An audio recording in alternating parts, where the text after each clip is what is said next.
We're here today to celebrate Kurt Cochrane. Kurt was born November 9th, 1982, to Di and Don Cochrane. He's a brother to Andy, a husband to Jackie, a father to Kelby, Chloe, and Donald, an uncle, a friend, a cattleman. Loved by many, the kids have prepared a slideshow for you guys to enjoy. And please feel free to share some memories. If you don't feel comfortable coming up and speaking, we can bring the mic to you. If you just want to write them down and share them with the family, there's note cards on the tables, so you can just write your memories down and share them with the family that way.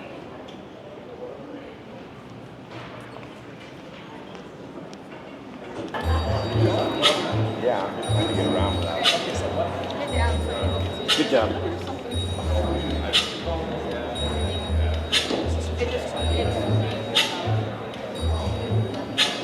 When the night has come and the land is dark and the moon is the only light we'll see. No, I won't be afraid. Oh, I won't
'cause I was her baby.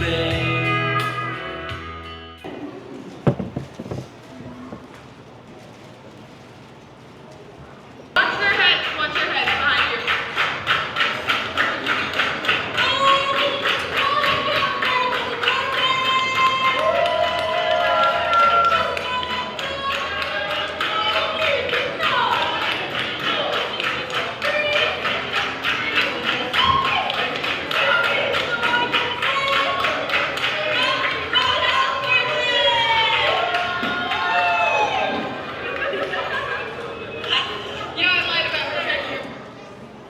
Are we good?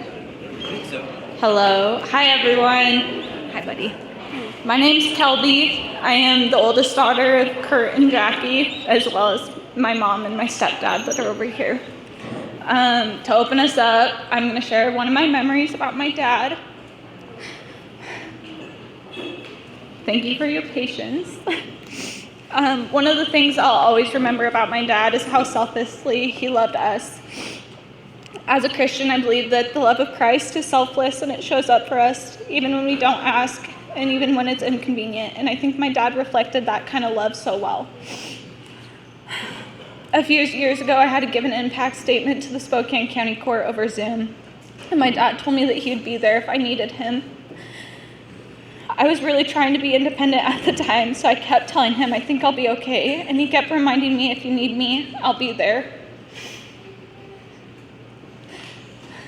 That morning I was at work, and I only had a couple of hours that I could take off, but as the time got closer, my stomach was churning, and I realized that I would want to do it without my dad there. I texted him, and I told him that I needed him. I told him I understood that if it was too short of notice for him to make it, and that I knew he might not be able to make it, but he still showed up. Even though I had told him I was okay, even though I had tried to do it on my own, even though I gave him very little notice, when I finally said, Dad, I need you, he was there. That moment has stayed with me because it showed me something about my dad that I don't think I fully understood before. He would do anything for my stepmom, for my siblings, and for me. He loved us in a way that made us feel like we never had to question whether he would show up. My dad showed me how I should be loved. He showed me what it means to love someone selflessly, to be there when they need you, and to put people you love before yourself. And when I think about the love of Christ, I think about my dad.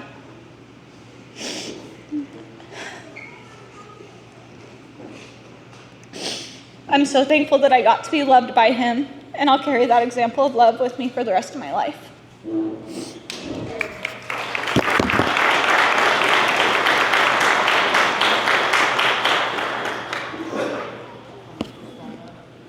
Hello.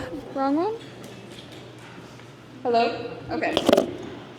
In true youngest daughter fashion, I did not really prepare for this, but the night before my dad passed, him and I had a phone conversation, and in true Cochrane fashion, he let me know that he did not believe that he would be making it back to Texas this year.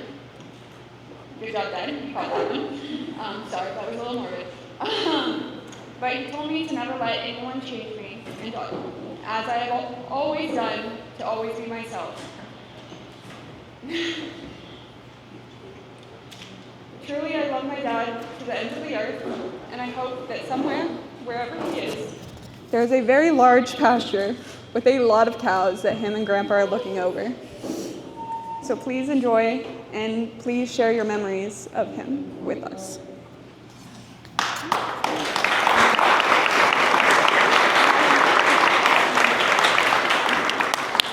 These have to be held together. How does that work? I'm an old person. How does it work? Just hold it and talk into it. But we need a second one going so then Bailey can hear it as well. Oh, okay. Can you guys hear me? This is weird. I'm old. I don't do this.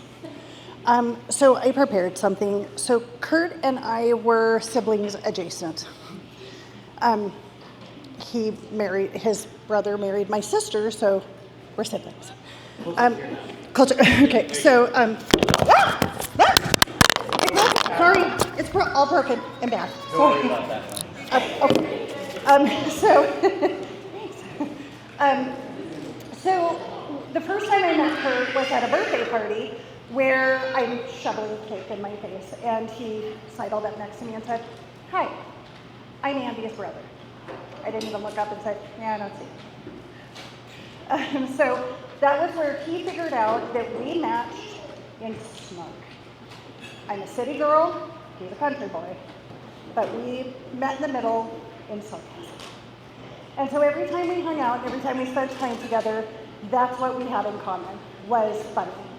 He figured out I was a lefty and never ever called me Kara again. Never called me CJ. Never called me anything my family called me. Going forward, I was never anybody but Southpaw. And I pretend I didn't know what that meant. So that was how Kurt and I knew each other. And so, but we were siblings because that's just what we were. And we were family. And so as I kind of, and he was always just going to be here. We were all going to always be here. And so as I've had this last week to really think, some things came to mind and some things as I was thinking about our family. I started thinking about it. I thought about you, Jackie, and I thought about you, Diana, and I thought about some things I've learned over the years and now my being an old person. I figured out that I thought about elephants. Elephants, like us, in their herding, they live as a community and they behave like we do. They mate for life. They raise their children with discipline and teach them. And when something happens in their community, if a member of the elephant family dies, they surround each other and they come together as a family and as a community, and they take care of each other. And that's what they do. And if one of them needs to be carried across the river, they do it together. They pick up each other and they go together and they take care of each other, whatever that looks like, for as long as they need to. That's what they do. And so that's what we do. That's what we're going to do as a community. We're going to take care of each other. We're going to check in. And one of the things that a friend of mine said a long time ago was, she messaged me years after it happened, and she just said, "I just need to send you a message and tell you, thank you for sitting in silence with me when that's what I did." I didn't know what to say, and I felt awkward, and it was just weird, but I just stayed. And that's what we do. We're going to do it as a community, and we're going to do it as a family. The other thing, again, I'm a city girl, Kurt's a country boy, but I recently went to a concert from one of my favorite rock bands, and one of their new songs from their new album, the lyrics to that was, "Years go by, wild and overgrown, and I'm on my way, 'cause you're calling me home. No matter how we change, echoes of us remain, untouched by time in my mind. I can feel you with me still, promises I will never know, because I'll never let you go." And I had just gone to that concert the day before, and that just keeps playing in my mind, you know, that echoes of us remain. And there's an old Egyptian proverb that says that each of us will die twice in the world. Once when our body leaves the world, but the second time is when our name is spoken for the very last time. It's never going to happen, because we'll keep talking about him, and we'll keep sharing his stories, and we'll keep sharing the memories, and we'll carry that on for always and forever, for me. The last thing I wanted to share was, so about 15 years ago, I wrote a book, never published it, because a computer crashed and things got lost. But I still have it, and it still exists. And a coworker of mine said, "If you keep letting people read that book and it never gets published, somebody's going to publish it behind your back." Okay. But I never gave it a title, and I never gave it a a dedication, until now. So the dedication for that book I did this week, and for Andy, for Jill, for Kelby and Chloe. This was the dedication for that book. Hold on, I gotta make it big for my old lady. Hold please. Stop. It says, this book is dedicated to all siblings everywhere.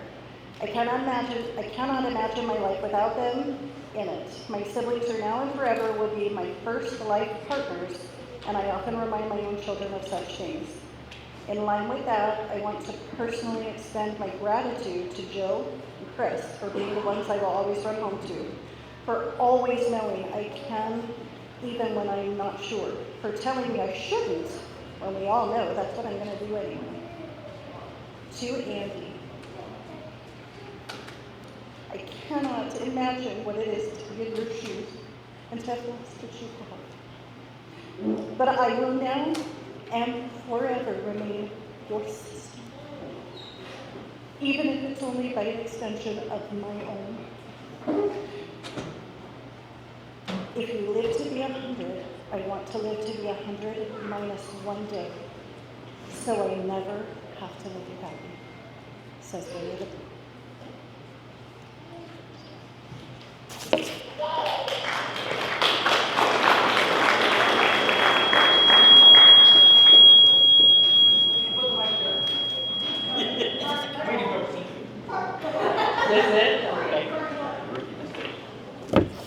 Okay, I have two stories. The first one is Mother asked me to say this because she thinks she could. I hope I can. It says, my sister Kurt's mother Diana would like me to share the story of how Kurt Donald got his name. Kurt's father Don and our Uncle Shorty was headed to Avery when they got the call that Diane's water had broke. Don and Di was on their way to the hospital, and they dropped Andy off at my house because for some reason Sheldon and Andy were little hellions, and I was the only one that could seem to watch Andy, and she could only watch Sheldon. And they went by Grandpa Allen's barn, and Andy said, I think his name should be Kurt Donald. The next morning after the hatting, Don was picking up Andy at Aunt Dar's, and he wanted to go tell his sister Nancy that they had a baby boy. And he was stopped by our cousin, Charlotte Johnson, and asked, what's the baby's name? Don started to tell her that his name was going to be Curtis Lee. When Andy piped up and said, his name is Kurt Donald. So that is the story of how Kurt got his name. His brother and best friend Andy gave it to him. The other one always comes about is that Andy was a little chip, and Don and Di was at my house, and I don't know if we had dinner or visiting, whatever, anyway, and they headed out the front door, and Kurt and Andy, of course, was fighting, and Andy hauled off and hit him, and normally Kurt just let him hit him. Well, this time he pulled back his fist and he hauled off and hit Andy, and Diane and Don started chewing Kurt out. And I said, hey, stop.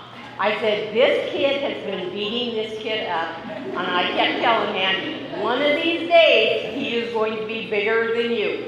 And I think he was, wasn't he? And we will all miss him, and my heart goes out to everybody here.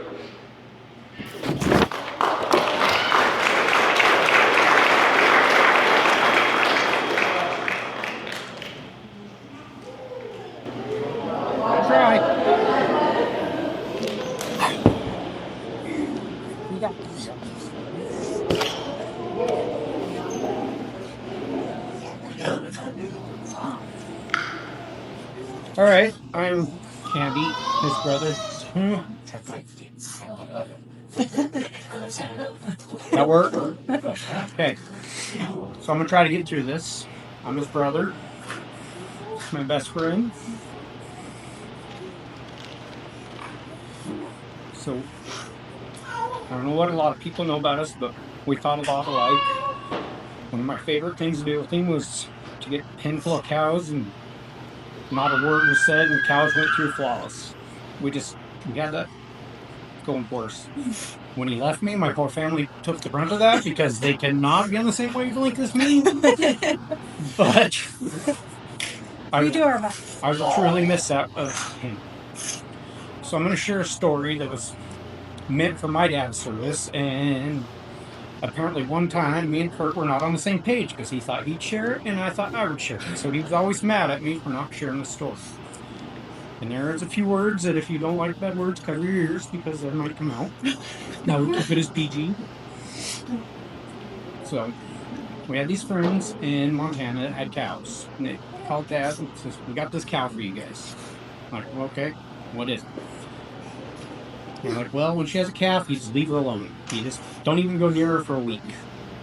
Of course, us cowboys, by God, these old people can take care of it. Why can't we? You know? Sure, we're on our way, we'll get her. So, cabin time found. Me and Kurt would take one shift, Dad would take another. Well, it was our shift because Dad had to work the next morning. We go check cows. Oh, by the way, it's titled Renee because that's the cow's name. Not my daughter's middle name. She did not get it from the cow, but... So we show up in a frickin' blizzard, and who has a calf but Renee? So we called Dad, and he always told us, "Is she serious?" I don't know if she's serious. The old people told us to stay away from her. So we did. He's like, "We'll go find out if she's serious." So we go out there. I was always told, keep the calf between you and the cow. She will not run over a calf for you. This is a tidbit of information they forgot to fill Renee in on, because she come right over that calf after me. I will never be an Olympic skier, but I managed to lock my knees stiff on the head, and I got pushed across the pasture till I was out of range calf with her. I looked at Kurt, I'm like, well, you're up. So he made his move. Kurt will never be mistaken for an NFL cornerback at all. His backpedaling skills suck. Because she come after him, he backpedaled, and he went down. And all I could think of was, here it is. This is where it ends. And she walked over, she smelled Kurt, she walked away. I used to tease him that it was because he stunk, or he was too damn ugly. I don't know. But now I'm choosing to pick. He just had away with cows. He talked her out of it. So we went back and we called Dad and said, "Oh, she's serious, by God. We can't do nothing." So he come down. And I don't remember how it happened from where she was at, but when Dad got there, I was on an old hay rake beating her with an aluminum pipe. And Dad walked in, and it was just like everything opened up. She looked at us and she walked to the barn. So my dad and Kurt had away with cows. They got her in. We went through a few more Pittsburgh candles before we got her to adopt a calf, but a few barn words. But we got it. And have fun with it, boys. By the way, this is not the first time that she ran Kurt down and he backpedaled and went down like a lump of crap. But both times she walked away from him. So that word, he just had it with him, and I'm gonna miss that severely.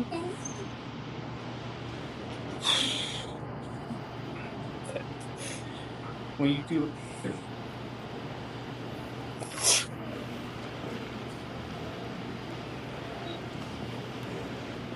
He didn't drink much, but he tended to drink with us every once in a while. Even though he always told me he had to rescue me in a wheat field one time and says, "No more hard alcohol for you ever." So that sticks in my head. And I remember that night vividly. I don't remember him, but the first thing I remember, he said, "Jackie's here too." I said, "Oh, heck no." And the first thing I seen was Jackie looking down at me. I said, "Oh shit, I'm in trouble now." As I was apologizing for ruining his class reunion to come. I ruined his class reunion. Almost ruined my marriage, but my brother and Jackie got me through that. I'm very thankful. So here's to the cowboy. Right tall. Keep your saddle warm for me, buddy. And here's his Snickers. When he's in a bad mood, we give him Snickers. Why? I don't care. Yes, Snickers today. I will eat that hat. She ate it. She knocked on my hands. I'll give you the smallest piece I can, but this is for him. All right, give him a piece. To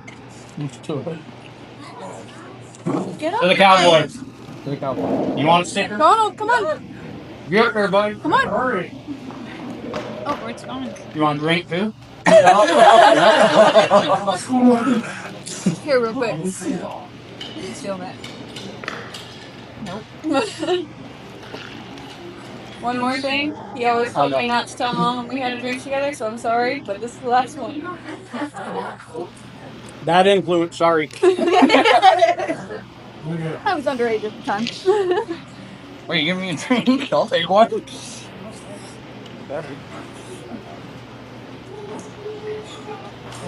So this is no memory. This is just my way of saying goodbye to her. I'm trying to hold myself together for this one. The day that you passed, I sent him a message, knowing that you'll never see again. Knowing that I'll never get that. Knowing I never get that slight sense of humor that he had. What I said, I said I love you. And you'll never see this, and you'll too late. But I hope you made you. I hope I made you proud as much as I could, or in all the ways that I could. I hope one day I can live up to you and Dad. And I'm sure I'll be half a man or have half the sense of humor that you did. But goddamn, I hope you know I tried. I love you, not in the way that you were my equal, but in the way that you always had me covered when I needed it, gave me a room to breathe the most of it.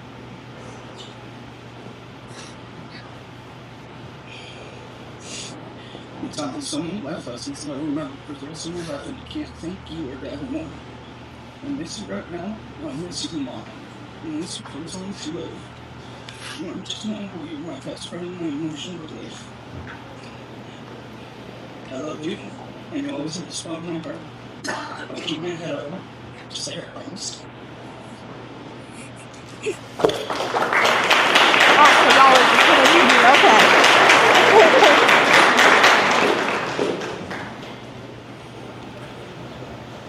If there's one thing, I'm 13, by the way. If there's one thing I got from my dad, it's his lack of words, so I'll do my best. I wasn't planning on talking today, but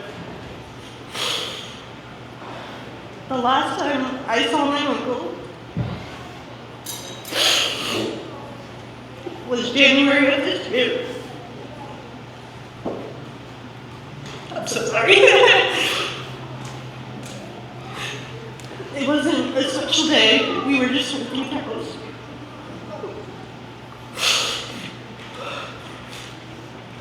That was always my favorite thing to do. That was always my favorite thing to do with him was work cows, because watching him and my dad was one of the most magical things you could ever see.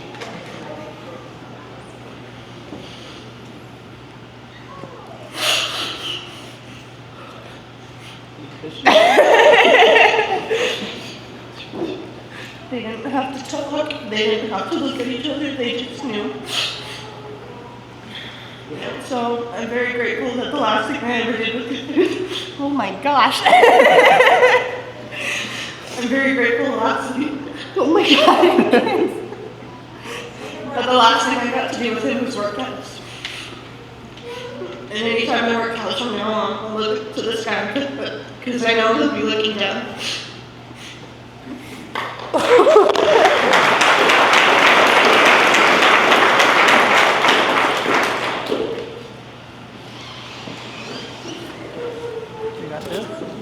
You guys next? Could we be next? We didn't know. Lead on.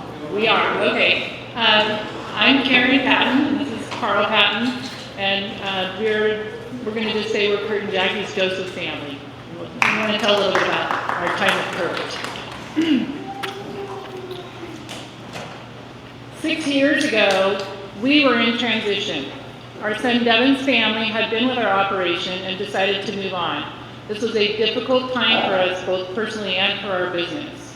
Carl and I decided to try to find someone to replace Devin, already knowing both how difficult it was to find any help let alone someone as good as Devin's caliber. We used a Facebook matching service, got a few hits, and just decided to interview a guy from Potlatch, Idaho, who was working at a sawmill at the time. There was an honest way about that Kurt represented himself on paper that seemed promising. We decided to set up a phone interview with him. I have some background in hiring and attempted to use this background to make our process more professional. This included a very long scripted set of interview questions that Carl and I would take turn asking. Getting Carl to follow a script is a story for another day. It's true. That said, the first question we asked was something fancy like, tell us about yourself and why you want to work for Echo Canyon Cattle Company. Kurt's answer started simply, I love cows. Which there's a theme here we've been hearing. But from that moment, I personally knew he was our guy. Turns out we only needed his answer to one question. After a get to know you and your family visit, and another working cows visit, because Carl is different in both situations, we were certain that Kurt was our guy. So Kurt's family came to work for us in February of 2021. However, it became clear early on that Kurt was not the replacement we were hoping for. He, Jackie, and Donald became an addition to both our operation and to our family. They joined our family for holidays, birthdays, pressing apples, and social events. They truly became an addition to us. We also learned very early on that Jackie also loved cows, maybe even more than Kurt, that she has been his willing partner throughout their time with us in Eastern Oregon. Carl will share more in a moment, but the Kurt our family came to know was sensitive, responsible, a patient teacher, a thought partner, always appreciative. Seems like every conversation he had with me ended with him saying thank you. My brother recently remarked, Kurt was the happiest guy I know. No truer words have been spoken. Kurt is not replaceable. Our family will continue to honor his memory and what he meant to us, and though not enough, we're grateful for the 5+ years we got to have with Kurt, and we will miss him.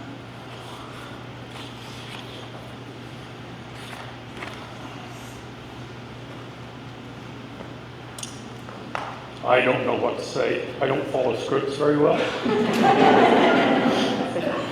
Anyway, Kurt, I've been trying to figure out how to come to what he meant to me.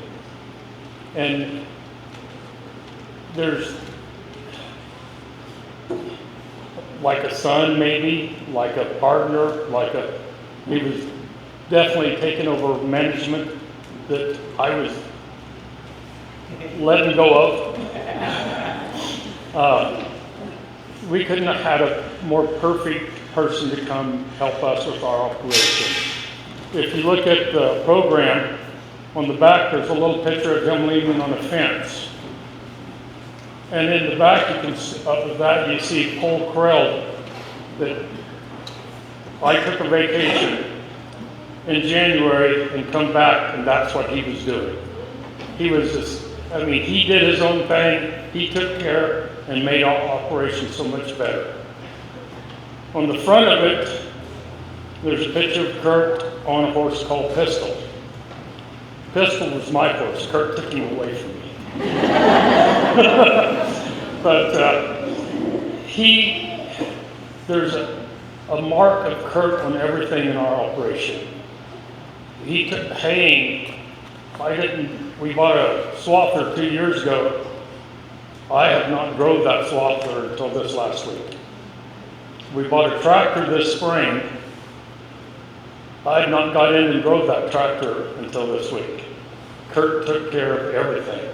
He'd get after me if I didn't text him the number of cows that went from pasture to pasture, because he was taking care of all the cow numbers going into pastures and stuff like that. Everything we do, Kurt's fingerprints is all over it. Anyway, we miss Kurt, and we can see a lot of people do. incredible guy.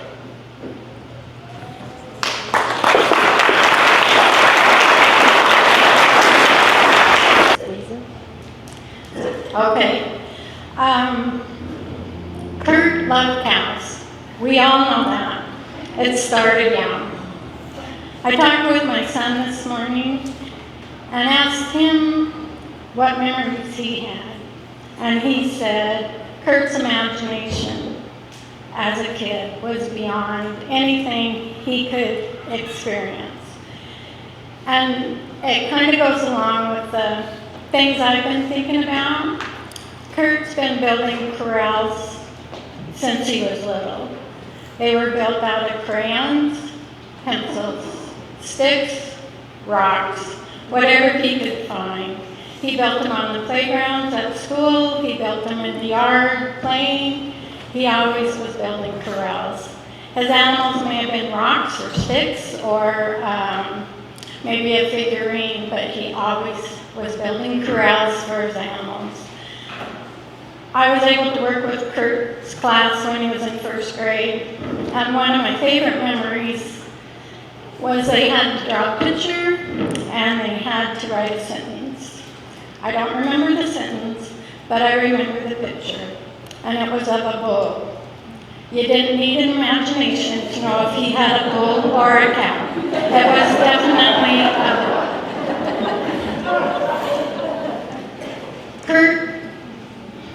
Kurt was a really nice guy, and people are saying that, how incredible he was, and he was.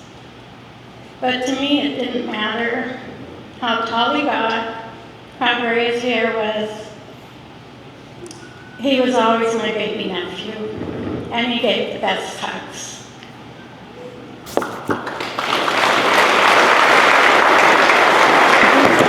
You have to press anything? Hello? My sister just said I wouldn't even get started. I'm here.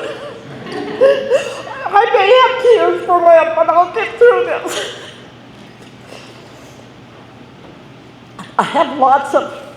We had lots of good times with Kurt. My son, which was 6 months older, one of my first memories of the two of them together, we went out camping all together, and my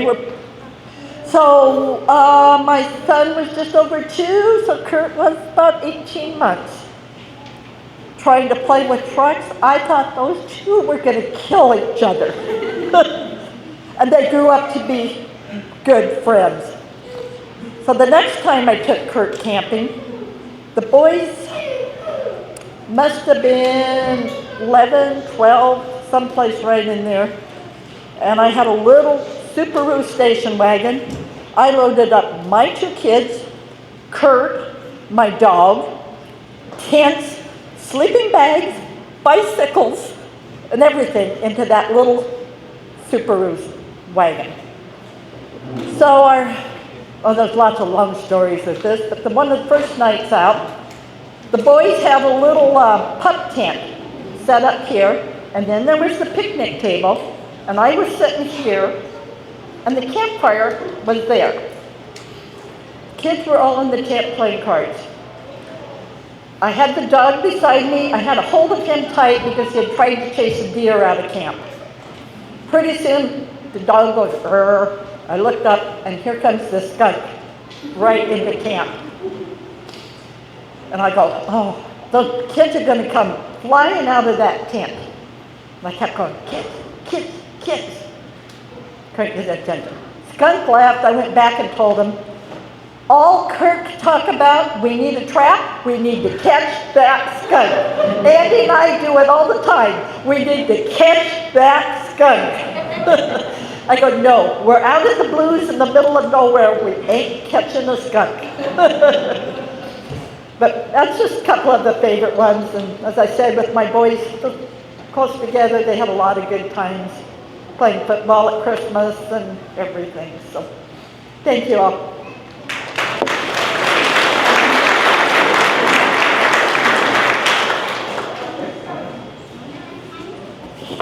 Is it this one? My name is Ron. I'm the father-in-law. He married my daughter Jackie, has my grandson Donald. I met him as a man, I didn't meet him as a kid, so I just wanted to say that he is probably one of the best men I have ever met in my life, and I am 62 years old, and I've met a lot of men, and he will be sorely missed. Thank you.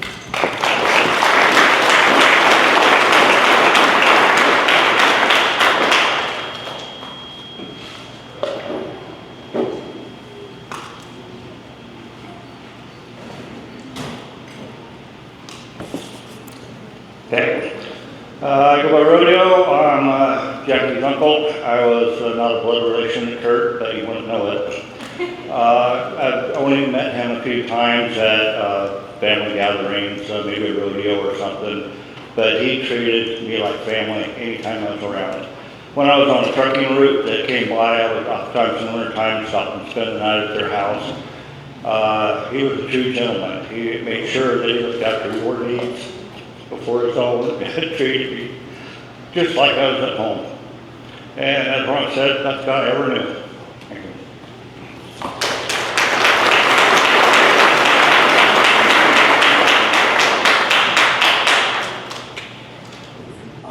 I remember a time when the cows was scared my dad. I remember I had a problem with looking down the ground. Looking down at the ground. I had a problem with that. I never looked or faced a cow the way that they did. I remember I kept getting yelled at by dad and him to look up, and I just couldn't. And I remember the one time I looked up, I got bulldozed by Kurt because he's trying to teach me a lesson. I was never thinking for that for him because that's something I've never learned to look down at a cow. Thanks, Kurt. Hello. Again, in true middle child fashion and youngest daughter fashion, I thought about it a little more and have something else I would like to share. My father was a very, very kind man. Anytime I brought any friend on the phone or told him about anyone I had met, he always asked me their name, told me he wouldn't remember, which I also get from him, and asked me about them. And he always remembered. If not their name, at least one thing I told him about every single friend I brought home, which if any of you know me, happens a lot. Any kid on the playground that didn't have someone to sit with, I would bring home and say, hey, here's my new friend, meet them. He got the chance to meet my girlfriend over the phone, and he was kind, and he always has been. And anyone who's ever met him knows that. Until you don't know what fence you're going towards in the pasture. That does not count. That's not him at that point. That's something in the back of his brain. So again, please remember my father for who he was, the kind man except in the field. And thank you.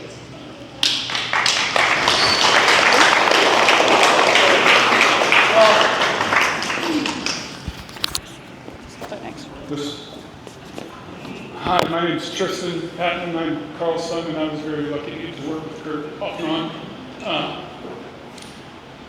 It feels weird to describe to other people, but Kurt coming to us, I was very happy taking orders from him because he did insert himself and he knew what was going on. And these past couple of weeks, Donald's been helping me learn how to drive the swather, and we've been doing okay. And he walked fast because he texted me, he was like, I never dreamed I could cut it this fast. Oh, no, not as fast as him. He asked me about that, I know. Donald said he's going too slow a couple times.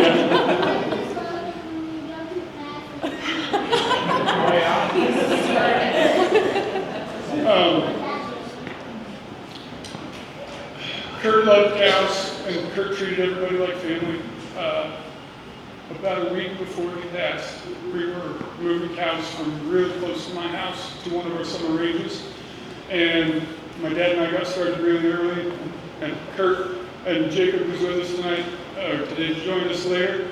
And we run around on four-wheelers for over an hour, moving cows. And I finally connected with Kurt because he came in later. And I immediately turned to her and I say, I think I got all the gates closed up ahead of us. I think we're good. And he looks back at me and he says, "Good morning, Tristan." That's Kurt. Yeah, he didn't say that. Okay. I'm Colby. I'm Carl and Karen's daughter, and I have a story to tell about Kurt and how he always took care of us. I showed up to a cow drive with a horse. I probably had no business riding. And I was a little worried about getting on the horse, and Kurt just got off of his horse, climbed on my horse, and went. And afterward, he's like, "All right, he's ready for you." I'm like, "You really don't have to do this. I'm really sorry. You don't have to do this." And he's like, "Well, I can't let the boss's daughter come off the horse." He's like, "Well, it's really cute how you let my dad think he's the boss. We all know you're the boss." So that day went pretty well. We joked with Kurt frequently that it was the C squad that he was stuck with. Bunch of people on horses that probably shouldn't have been on horses, and everything went really well. He took really good care of us until my husband dislocated his shoulder and I came off the horse. But we love Kurt. We're gonna miss him a lot. My name is Danielle Patton. I am Karen and Carl's daughter-in-law. I didn't get to interface all the time with Carl because I have a town job. But my house is really close to the corrals, and so I would always wave as he went by on the four-wheeler with his dogs and all the things. One time in particular that I will always remember is we have brandings, and I usually host the branding lunch up at my house because it's close, like I said, to the corrals. And he was in charge of one, and he decided to do it not at my house, and I was very mad about this because it's like the one thing I get to do at the farm and the ranch. Is host the lunch. Anyway, so I had texted him and I said, "First of all, sir, I have a bone to pick with you, because he was in charge." And I said, "Listen, I am here for you. Please let me help you. Please let me be that for you, because you are that for us all the time." And he said yes. About 2 weeks later, I was taking a walk from my house, and I walked by the corrals, and they ended up branding, and they were doing a small group. But I remember stopping and looking across, and we made eye contact, and he goes, "I'm only doing 10. I was like, "Are you sure?" He's like, I swear to no, we're not even doing lunch today." And I was like, okay, fine. So I went for that. Another time is that I was in charge of getting some of the horses ready for my daughter to go on a cattle drive one morning because everyone else had to leave early. And I was working, so I was trying to get it fast too, and Kurt came flying up there with the horse trailer. And I loaded, and I was like, "Kurt, I don't even know if this is right. You can here's the horse, here's my kid, please, thank you so much." It turns out later, I had put the saddle blanket on wrong. And he was like, "I wasn't gonna say anything." But he was so gracious, and I just would like to say that it's so fabulous to get to see everyone here who's been a part of his life all this time, and to meet all of you, and thank you. And it was such an honor to be a part of his life in the last 6 years. And Jackie and Donald will always be a part of our family forever and ever, and we love you both very, very much. So thank you.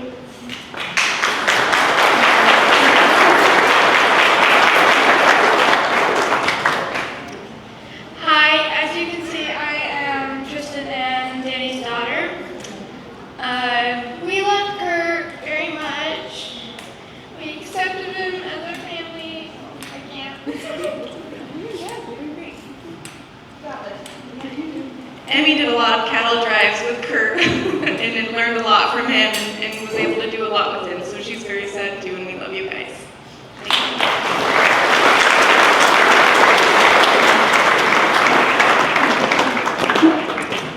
Hi, I'm back. I'm not going to cry this time, or I'm going to try not to cry. This one isn't for Kurt, it's for Jackie.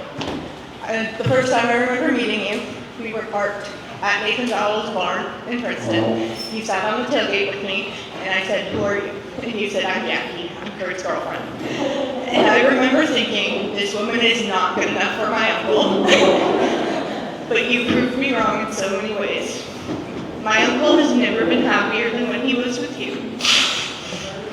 And I am forever grateful. that not only you chose him as your family, but you chose us as well. I love you, Aunt Jackie.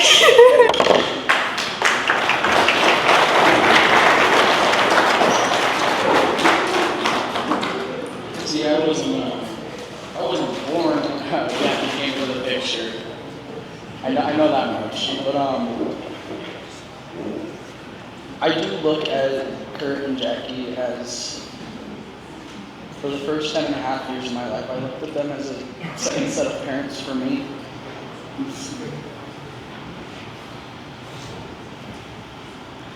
I always looked at it as I had 2 dads and 2 moms. And when I needed a break from one, I had the other. I'm mad, but I don't know who or what to be mad at. And I'm upset, but I don't know who or what to be upset at.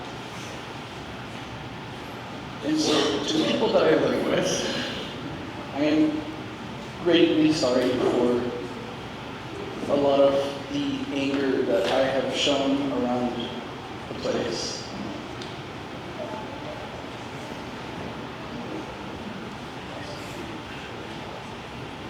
Wherever you are. That's easy.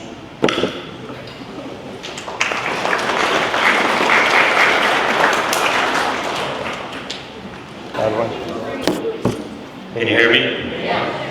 My name is Jacob Hoffman, and I've spent the past 2 years, I've seen Kurt about 5 to 6 days every week. We've been working together. I was just going to try to share a memory. You know, we liked working cows together, and another thing we enjoyed a lot was our dogs. We liked working dogs a lot. And he had 2, Hank and Rebel. And I remember we'd be out working, and Hank's a little younger, and every time we went out to work, all Hank could think is cows. That's all he thought was cow, cow, cow. And we'd be out moving them or something, and they'd be going great, and Hank could go, "This is boring." And Kurt would have to go run him down, and I'd just sit back and laugh the whole time as he was trying to go catch Hank and get the cows back in line. But, you know, that's part of my favorite memories about Kurt.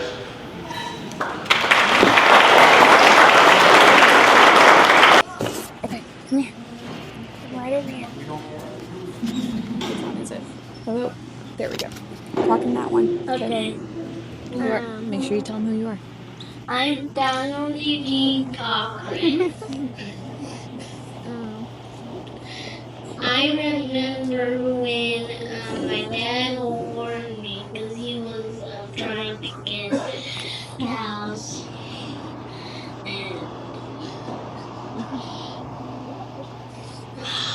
And he was trying to rub the calf that's sick. And he said, my road is bad. Also, Hank, the little dog, keep going after a sick calf. Just a little bit away from your face. Okay. That's here, let me see it real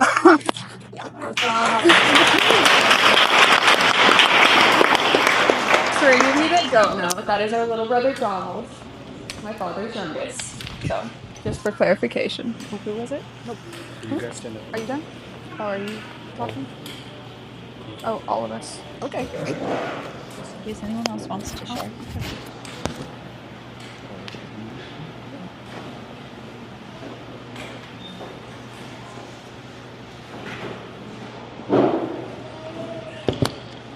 I don't know how to work this. This one? That one there? This one. And what do we do to make it work? There we go. So, those of you who don't know me, my name's Bud Green. I worked at Bennett Lumber. I was supervisor out there. And Kurt also had spent 19 years working at Bennett Lumber. And what an employee he was. Uh, you couldn't believe, well, I know you folks, wherever you went over there, you know what kind of a worker that Kurt was. Some of the things I can remember is he was a millwright for me, and I got to know him. I mean, I've known Kurt since he was a little kid. He grew the same age as my daughter. He grew up. I watched him grow up, and I was never around him until I went over to the sawmill to be a supervisor. And he was a blessing.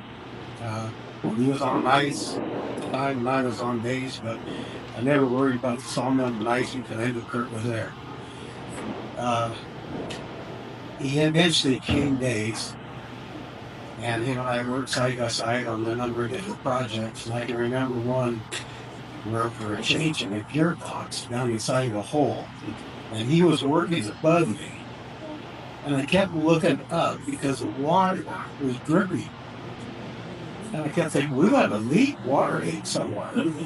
And I looked up, and the water was just rolling off the top of him, dripping down on the top of me. And I said, Kurt, they're getting wet. He said, that's my sprinkler system. And I said, shut it off. And from that time on, we always had a joke about his sprinkler system. I would text him when he was in Joseph during the summer and say, during dance season, and to say, Kurt, your sprinkler system working? And he'd text me back, yes, it is, wide open. So over the years, it was fun to be around you. You just couldn't believe the asset. I mean, he would come in the morning and I'd be short-handed, and I would say, Kurt, I need somebody on the Marisa. And he'd look at me and kind of look at me with his eyes, and all of a sudden he did that big grin, and he would jump up and look and say, it's going to cost you. And I'm glad he never collected on all of the post, because they were in the middle of a tumbling. So, over the years, I retired in 2019. And at that time, he did have just about 19 years in events when I retired. And I left, and I found out later that, well, the time that I was in the sawmill, he actually applied for a job, a ranching job in Montana. And he told me, Kurt was always on us, he says, I'm going over and looking at a ranching job. He came back on Monday morning, and I said, did you take it? He said, no. And I was just terribly mad that he never took that job. So what I'm saying is, if I would have still been in the sawmill and you guys hired him, I would have been calling you on the phone. Because I would not have wanted to lose Kurt as an employee. To this up until now, Kurt stayed in contact with the supervisors. There's a group of us that walks every morning out with Potlatch Park, and we're all retired supervisors from Bennett Lumber. And it was quite a treat because anytime he would come back into town to see his mom, see Andy, or work on his apartment, he would always stop there. We always walked at 6th, and we'd pull in there at 6th, and who would be sitting there? Kurt. Have you ever walked with him? And he'd walk 4 or 5 laps, catches up on the business, catches up on things, and he disappeared. So I still always kind of have the admiring that he would come back, 41 years old, 42, 43, and come back and walk with a bunch of those old guys just to reminisce. So that part, I'm going to really, really miss it. He texted me early this spring, and I asked him if he was starting to calving season. He said, yeah, it's starting to get busy. He said, Jackie and I are going to be very busy. And that was Kurt. I said he always was more than willing to step up and do whatever you needed to do. So anyway, thank you.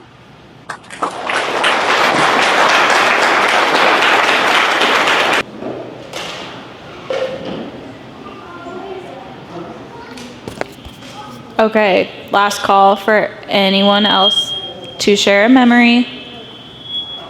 I'll take stuff back. Thank you. Okay, so I do actually have a final remark that is from the day that my dad passed away. After we had gotten there, Colby, Carl and Karen's daughter, was with Jackie and I. And I told her that I'm very glad that my dad was doing what he wanted to be doing when he had passed away. When I said this, I meant that he was with the cows and that he was in the mountains.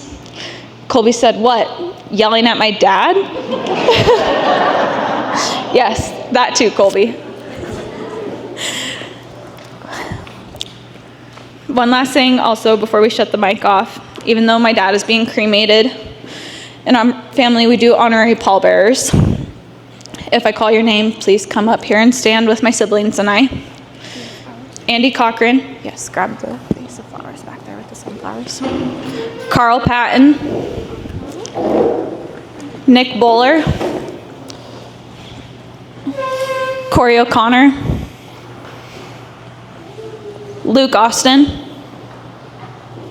And Stuart Osborne. You can.